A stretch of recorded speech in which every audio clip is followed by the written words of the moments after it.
आप सभी लोगों का स्वागत है हमारे अनुभूति ट्रस्ट के इस फेसबुक के पेज पर। और आज हम हर शुक्रवार की तरह आज हम लेकर आए हैं आपका शो मुद्दा स्वास्थ्य का मुद्दा आपका। आज का हमारा जो विषय है वो है मोटापा, निवारण और कारण।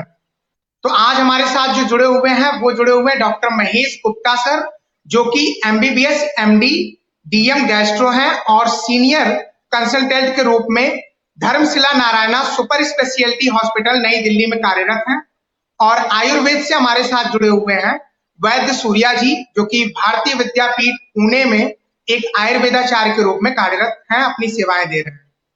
तो सबसे पहले हम आज का जो शो शुरू करने से पहले अभी जितने लोग हमारे साथ जुड़े हुए हैं उनसे हम चाहेंगे कि वो सब हमारे इस फेसबुक पेज पे जो लाइव शो चल रहा है उसे ज्यादा से ज्यादा शेयर करें और अपने प्रश्नों को कमेंट बॉक्स में लाइव चैट के माध्यम से हम तक पहुंचाएं, जिससे हम सर से और वैद्य सूर्या जी से आपके प्रश्नों को पूछ सकें और आपकी समस्याओं का निवारण कर सकें। तो सबसे पहला प्रश्न जो है हमारा वो डॉक्टर महेश गुप्ता सर से है कि आजकल मोटापा एक न्यू नॉर्मल जैसी स्थिति बन गई है, इसे मॉडर्न साइंस किस तरह से देखता है? आजकल हम देखते आ रहे हैं कि मोटापा एक जैसे कोरोना वायरस का एक पेंडेमिक हो गया है, इसी प्रकार से मोटापे को भी हम एक पेंडेमिक के तौर पर लेते हैं। हमारे भारत देश में ही नहीं बल्कि पूरी दुनिया में मोटापे को बहुत सीरियसली लिया जा रहा है और दिन ब दिन ये बढ़ता ही जा रहा है। अगर हम कंपैरिजन करें पिछले 10 से 15 सालों के अंदर, जहां मोटापे का जो परसेंटेज कहें या ये कहें कि हमारे देश में कितने लोगों में मोटापा था, 5%, 10% से लेकर अभी ये 15 से 20% पहुंच गए हैं। और जो बड़े शहर हैं जैसे दिल्ली है, मुंबई है, जो बड़े शहर हैं उनमें इसकी जो परसेंटेज है या इसकी व्यापकता और ज्यादा बढ़ गई है। जैसे दिल्ली के अंदर एक सर्वे जो किया गया, जो आदमी लोग हैं उन्होंने 40 से 45%, औरतों में 30 से 35% तक मोटापे का पाया गया। तो हम इसको बहुत सीरियसली ले रहे हैं क्योंकि मोटापा एक अकेली बीमारी नहीं है, यह पूरा एक सिंड्रोम है। मोटापा, high blood pressure, heart disease, liver disease, kidney disease, तो ये सारी समस्याओं का एक ग्रुप है। तो मोटापा एक अकेली नहीं बल्कि एक समस्याओं की जड़ है, इसको हम बहुत सीरियसली ले रहे हैं और बहुत जटिल हो गया है। वैद्य सूर्या जी, हम आपसे जानना चाहेंगे कि आयुर्वेद के हिसाब से आप मोटापे को किस तरीके से देखते हैं या आयुर्वेद किस तरीके से मोटापे को देखता है? अगर आप बात आयुर्वेद की करते हैं तो यहाँ पे हम लोग सबसे पहले देखेंगे कि जो मोटापा है तो वो किस वजह से उत्पन्न होता है। यानी इसमें भी हम लोगों का जो मेन कारण माना जाता है, जो भी हम लोग डेली रूटीन में जो चीजें करते हैं, जिस प्रकार का आहार खाते हैं, जिस प्रकार का हम लोग विहार करते हैं, इन्हीं के मुख्य हेतु माने गए हैं, यानी कारण माने गए। इन्हीं के कारण मोटापा उत्पन्न होता है। अगर आप लोग संहिताओं में देखेंगे तो सबसे पहले आचार्य ने बोला है अव्यायाम, यानी एक्सरसाइज ना करना, लैक ऑफ एक्सरसाइज, किसी भी प्रकार का मूवमेंट ना करना। सेकंड आता है यहाँ पे कि बहुत ज्यादा मधुर रस का सेवन करना, यानी स्वीट और जो भी हम लोग के फास्ट फूड है इन सब का सेवन करना। और उसके बाद आता है देवा स्वाप, यानी दिन में बहुत ज्यादा तक समय से सोना। ये कुछ हेतु माने गए जिनके कारण मोटापा निर्माण होता है। और अगर आप मोटापे में इन्वॉल्व होने वाली धातु, यानी कौन सा फैक्टर इन्वॉल्व रहता है, वो मेद धातु रहता है। अगर आप सीक्वेंस देखेंगे 7 एलिमेंट्स बताए गए, 7 धातु बताए गए हैं: रस, रक्त, मांस, मेद, अस्थि, मज्जा, शुक्र। तो जो मेद का स्थान देखेंगे तो वो सबसे बीच में आता है, यानी वो दोनों प्रकार की तीन धातुओं का रेगुलेटर है। अगर मेद बिगड़ता है तो पूरे हम लोगों के बॉडी फंक्शन बिगड़ने लगते हैं। तो इसीलिए जैसे ही हम लोगों का मेद का इम्बैलेंस होता है, फैट का इम्बैलेंस होता है, तो काफी सारी, जैसा कि सर ने बताया कि वो एक सिंड्रोम है। वो केवल एक अकेला सिंड्रोम नहीं, उसके साथ बहुत सारी आपको बीमारियां मिलने वाली हैं। ऐसा आयुर्वेद में भी बताया। और हम सर से एक और प्रश्न लेना चाहेंगे कि मोटापे के कारण भविष्य में क्या समस्याएं हो सकती हैं? क्या मोटापा जानलेवा है? मोटापे की वजह से बहुत सारी बीमारियां हो सकती हैं। सबसे जरूरी जो आम जनता जानती है कि मोटापा होने से केवल हार्ट की यानी कि दिल की बीमारियां होती हैं। तो दिल का दौरा पड़ना अपने आप में एक जानलेवा बीमारी हो सकती है। उसके साथ साथ डायबिटीज यानी कि मधुमेह की बीमारी, शुगर का जो है, जो लोग मोटे होते हैं उनको शुगर होने के चांसेस ज्यादा होते हैं। इसी प्रकार लिवर डिजीज, लिवर की बीमारियां, लिवर का फैट हो जाना, फैटी हो जाना, ये भी मोटापे लोगों में पाया जाता है। इसके अलावा जोड़ों की बीमारियां और किडनी की डिजीज, पेनक्रियाज की डिजीज, ये सारी बीमारियां मोटापे की वजह से हो सकती है। तो हार्मोनल डिसबैलेंस होना, liver disease, kidney disease, sugar, heart disease, ये सभी मोटापे की वजह से हो सकते हैं। और ये जैसे जैसे बढ़ते जाएंगे जानलेवा भी हो सकते हैं। सूर्या जी, आयुर्वेद में क्या बताया गया है कि मोटापे से कौन कौन सी बीमारियां हो सकती हैं जो कि हमारे लिए बहुत ही घातक होती हैं? बिल्कुल। जहां तक बात आयुर्वेद की है, वहां पे आचार्यों ने बताया अष्ट निंदनीय पुरुष, यानी 8 प्रकार के ऐसे कुछ उन्होंने कंडीशन बताई है जिनमें बहुत ही हानिकारक रहती है बॉडी के लिए। उसमें आता है कि बहुत ज्यादा एक्सेसिव में फैट बढ़ जाना, यानी मोटा हो जाना, जिसको स्थूल की कंडीशन, या बहुत ज्यादा वेट रिड्यूस हो जाना। इस प्रकार की 8 कंडीशन बताई है, जिनमें से एक बहुत ज्यादा फैट बढ़ना, जिसकी हम लोग आज चर्चा कर रहे हैं। तो यहाँ पे जैसा कि सर ने भी बताया कि आपको बहुत सारी एक कंडीशन के साथ ये आती है, जैसे प्रमेय में भी देखेंगे और आप स्थौल्य के देखेंगे, दोनों के हेतु सेम है, दोनों के कारण लगभग सेम बताए गए हैं आयुर्वेद में। अव्यायाम यानी एक्सरसाइज ना करना, बहुत सारा एक्सेसिव में स्वीट पदार्थों का, मधुर रसात्मक पदार्थों का सेवन करना, जिससे हम लोगों का जो कफ रहता है उसका इम्बेलेंस होता है बॉडी में, जिसके कारण कफ की प्रधान व्याधियां हम लोगों को उत्पन्न होती है, जैसे प्रमेह हो गया और अन्य बीमारियों के उत्पन्न होती हैं। तो ये हम लोगों का बताया गया है आयुर्वेद में। सर से हम जानना चाहेंगे कि भोजन और मोटापे में क्या संबंध है? मतलब सामान्य जनता ये कैसे जाने कि क्या अत्यधिक भोजन करने से मोटापा होता है, या फिर हम अगर आहार छोड़ दें, उपवास में रहें, तो मोटापा नियंत्रण में हो सकता है? ये हम सर से ये प्रश्न लेना चाहेंगे। देखिए, मोटापा अपने आप में एक बीमारी है जो केवल खाने की वजह से नहीं होता, पर खाना यानी कि एक्सेस में, जरूरत से ज्यादा खाना और ऐसा खाना जो सेहत के लिए अच्छा नहीं है।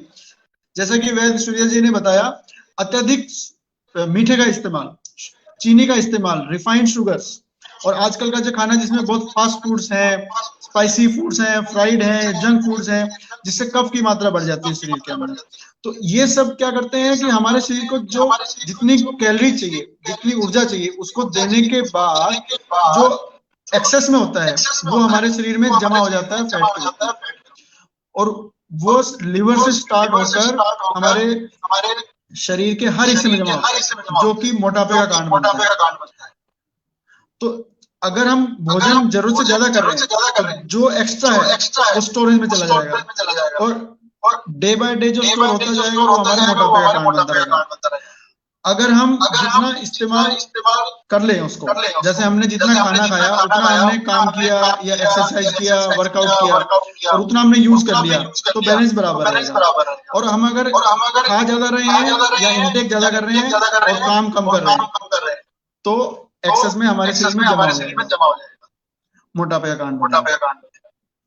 वैद्य सूर्या जी, हम आपसे जानना चाहेंगे कि दिनचर्या और आहार विहार से हम किस प्रकार से मोटापे को नियंत्रित कर सकते हैं, अर्थात हम इससे बच सकते हैं कि मोटापा हम ना धारण करें और हम इससे बच सकते हैं। यहाँ पे मैं एक छोटा सा पॉइंट बोलना चाहूंगा, जैसे कि अभी सर ने थोड़ी सी मैकेनिज्म बताई हम लोगों को कि किस प्रकार स्टोर हो जाता है, जो भी हम लोग एक्सेस में खाते हैं वो फैट के रूप में एक डिपोजिट होकर वो एक मोटापे का स्वरूप ले लेता है। इसी प्रकार की एक मैकेनिज्म आयुर्वेद में भी बताई गई है।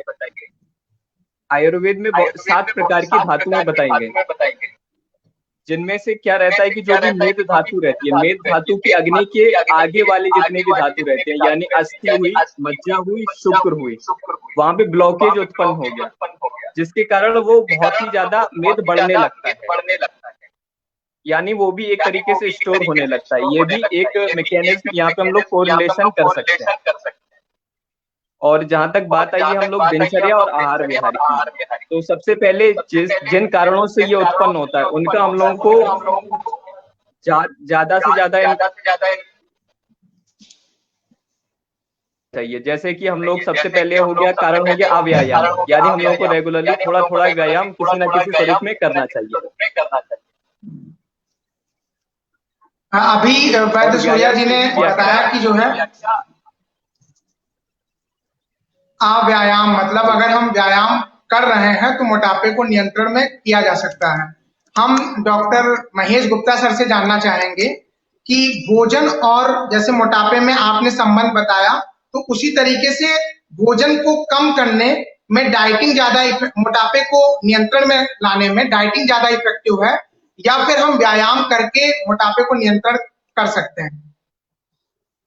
देखिए, मोटापा जैसे कि हमने बताया डिसबैलेंस है, जैसे सूर्या जी ने भी बताया कि ये डिसबैलेंस है। अगर हमारा शरीर जितना हम खा रहे हैं उतना हम यूज नहीं कर रहे हैं, तो खाली एक काम करने से नहीं होगा, दोनों काम करने जरूरी है। शरीर को हमें आदत में डालना है कि हम उतना ही काम करें जितना हम खा रहे हैं, यानी कि केवल खाना कम करने से भी काम नहीं चलेगा। मान लो हमें 10 किलो वजन कम करना चाहते हैं, अगर कोई ओबीज है, मोटे हो गए हैं, 10 किलो वजन कम करना चाहते हैं, तो खाना व्यायाम से ज्यादा जरूरी है। व्यायाम से हमारी फिटनेस आती है, हमारी बॉडी फिट होगी, हमारी मसल्स टोन अप होंगी, हमारा जो तंत्र है, हमारे पाचन तंत्र के साथ साथ जो बाकी हमारे तंत्र है वो अच्छे से काम करेंगे। पर जो खाना है दैट विल डिटरमाइन, वो ये तय करेगा कि हमारे शरीर के अंदर कैलोरीज कितनी जा रही हैं। तो वजन कम करने के लिए और मोटापा कम करने के लिए खाने का संतुलन ज्यादा जरूरी है, हालांकि व्यायाम भी उतना ही जरूरी है बॉडी को फिट रखने के लिए, टोन अप रखने के लिए। तो अगर हम चाहे कि मोटापा कम करना चाहते हैं तो खाना कम करना या खाना संतुलित करना, मैं कहूंगा खाना संतुलित करना ज्यादा जरूरी है, व्यायाम करना भी जरूरी है। सर जैसा आपने कहा कि व्यायाम करना ज्यादा जरूरी है, तो मोटापा को कम करने के लिए आजकल मार्केट में स्लिम बेल्ट बिक रहे हैं, वो कितना इफेक्टिव है? देखिए, मैं कभी भी स्लिम बेल्ट या इस तरह के जो शॉर्टकट कह सकते हैं इनको रिकमेंड नहीं करूंगा। मैं कभी भी ये नहीं कहना चाहूंगा कि आप ये हमारे मोटापे को और बढ़ावा दे रहे हैं, ये चीजें हमें और आलसी बना रही हैं। ये केवल एक शरीर के एक हिस्से का फैट कम करने की कोशिश करती हैं, वो भी उसको हम कहते हैं पैसिव एक्टिवेशन। पैसिव तरीके से, जैसे शरीर के किसी एक हिस्से पे अगर हमने बेल्ट लगाया, उस हिस्से का फैट वो वहां से हटाकर दूसरी जगह चला जाएगा, पर ओवरऑल जो हमारे शरीर का फैट है वो कम नहीं होगा उससे। तो टोटल फैट बॉडी का कम नहीं होगा, बल्कि एक जगह से उठ के दूसरी जगह चला जाएगा। तो इसके लिए अच्छा ये है कि हमें खुद उठकर वॉकिंग, एक्सरसाइज, जॉगिंग, मैदान में जाकर जैसे जंपिंग करना, रस्सी कूदना, दौड़ लगाना, इससे अच्छी कोई एक्सरसाइज नहीं है मोटापा कम करने के लिए और फिट रहने के लिए। किसी भी शॉर्टकट का इस्तेमाल कभी ना करना, कभी नहीं करना चाहिए, और ये बिल्कुल सेहत के लिए अच्छा नहीं है। वैद्य सूर्या जी से हम एक प्रश्न लेना चाहेंगे, जो हमारे पास प्रश्न आया है वैद्य आनंद पांडे सर का, कि किस तरह की शारीरिक स्थिति को मोटापे के अंदर हम कंसीडर करेंगे, कब हमें सचेत होना शुरू करना होगा कि हमें मोटापा हो रहा है? तो यहाँ पे अगर आप माधव निदान में जाएंगे तो वहां पे जो स्थौल्य की कंडीशन बताई गई है, तो किस प्रकार से हम लोग कंसीडर करेंगे कि हम लोग बहुत ज्यादा मोटे हो गए, तो उसमें बताया गया है कि जब भी हम लोग थोड़ी देर तक चलेंगे, यानी हम लोग की सांस फूलने लगे, बहुत ज्यादा प्यास लगने लगे, बहुत ज्यादा थकान होने लगे, और हम लोगों के जितने भी ज्वाइंट है उनमें बहुत ज्यादा पेन होने लगे, उन पे जोर पड़ने लगे, उस वाली कंडीशन से हम एक्चुअली समझ सकते हैं कि हम लोग किसी ना किसी प्रकार से अनहेल्दी हैं और हम लोग का कुछ एक्सेस वेट गेन हो गया। इस प्रकार की कंडीशन आचार्यों ने बताई है माधव निदान में। जी आकाश जी। सर मॉडर्न में किस तरीके से बताया जा सकता है, या एक रोगी किस तरीके से समझ सकता है कि वह मोटापा उसको होना शुरू हो गया है, ये चीजें कैसे वो समझ सकता है एक सामान्य आदमी?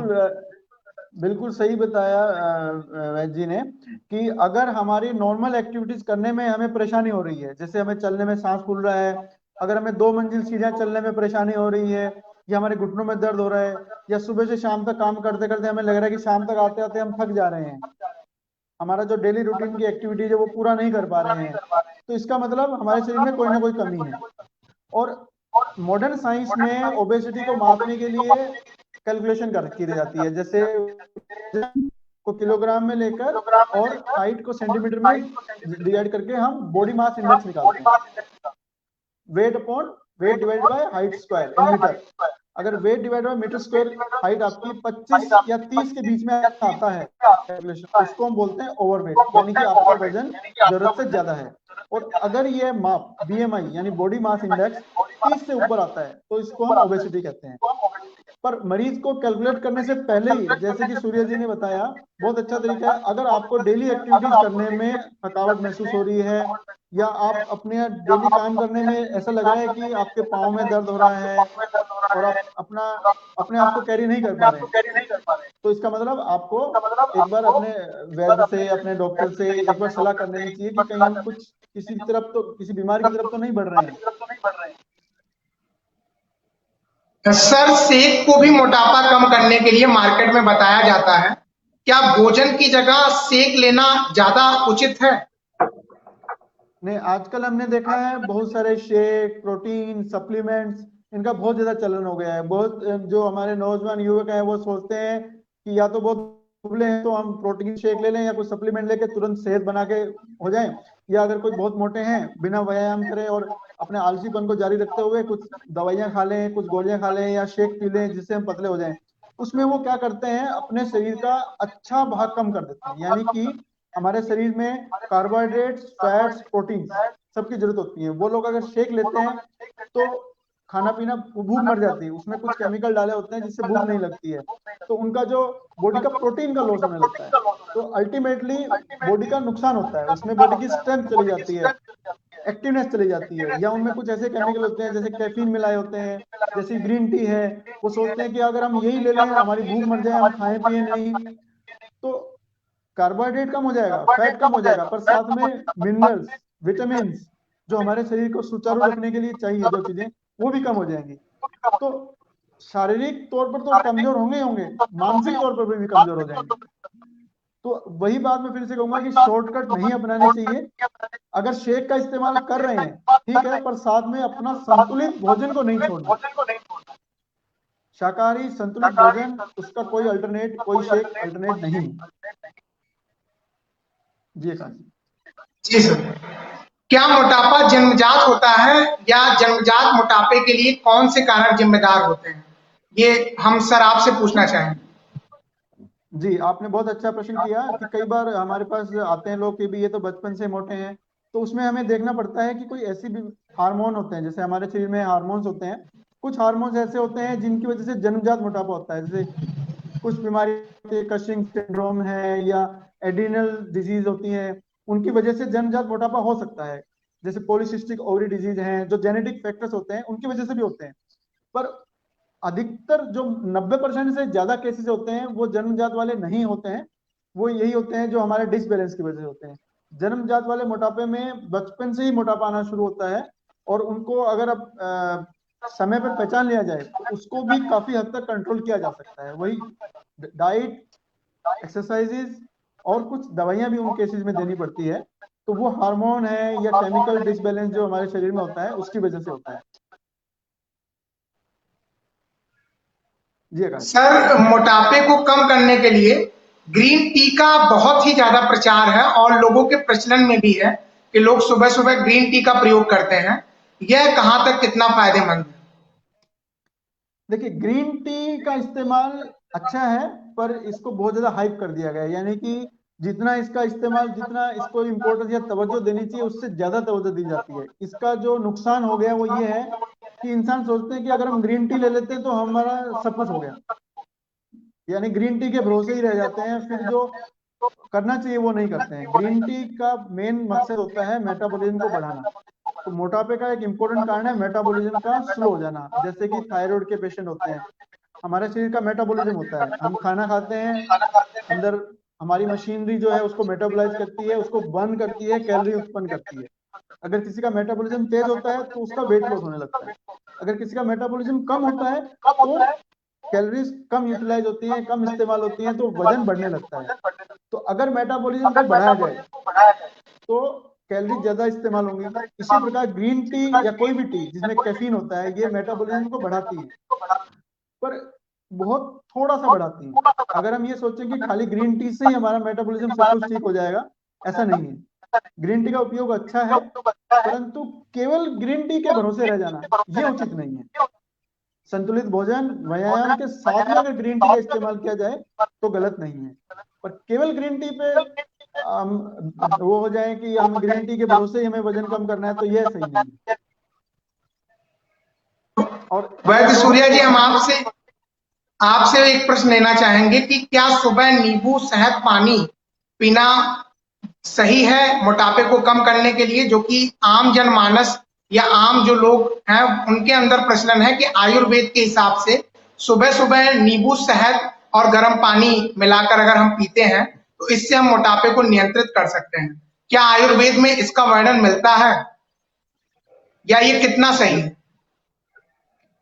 सबसे पहले मैं सर को बहुत बहुत धन्यवाद देना चाहूंगा कि उन्होंने इतनी इम्पोर्टेंट बात इतने आसान शब्दों में हम लोगों को बता दी कि संतुलित आहार और व्यायाम, उसके बाद ही ये सब चीजें आती हैं। जितने भी अगर कोई भी हम लोग ग्रीन टी का सेवन कर रहे हैं या किसी भी शॉर्टकट का अपनाने की कोशिश कर रहे हैं, ये हम लोगों के फंडामेंटल हैं कि हम लोगों को व्यायाम और संतुलित आहार, जैसा कि सर ने बताया शाकाहारी और सात्विक आहार, ये चीजों पे हम लोगों को फोकस करना चाहिए। उसके बाद जहां तक बात आती है नींबू शहद और गर्म पानी की, इस तरीके का वर्णन कहीं भी किसी आयुर्वेद ग्रंथ में नहीं है कि आपको सुबह उठ के इस काल में ये वाले चीजों का सेवन करना है। सबसे पहले आता है कि जो भी अगर आयुर्वेद ग्रंथों के अनुसार जाएंगे, अगर आप गर्म पानी के साथ शहद का सेवन करते हैं तो वो एक प्रकार का विष की तरह आपकी बॉडी में काम करेगा। उस टाइम पे आपको किसी टाइप के लक्षण ना हो भले ही, लेकिन ऑन द लॉन्ग रन किसी ना किसी प्रकार का वो आपको डिजीज करने वाला है, कहीं ना कहीं आपको हार्म करने वाला है। तो इस बात का हम लोग को ध्यान में रखना चाहिए कि शहद का कभी भी गर्म चीज में सेवन नहीं करना चाहिए।